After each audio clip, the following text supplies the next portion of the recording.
Welcome back, guys. I forgot one under relevant costs. Sorry.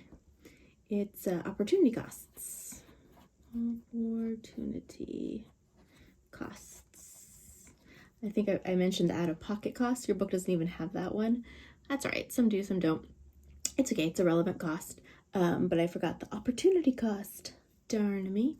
So opportunity costs, you've probably heard of these before if you've taken a business class. And what it represents is the cost of not pursuing an alternative course of action. And the example that they use a lot in school is your opportunity cost of being a student is the wages that you are losing out on by pursuing being a full-time student, right? So basically it's your time. You could either be in school, pursuing your education, or you could be working. So your choice to go to school means that you forego the wages associated with that alternative course of action. Okay, so opportunity costs, and those are always relevant.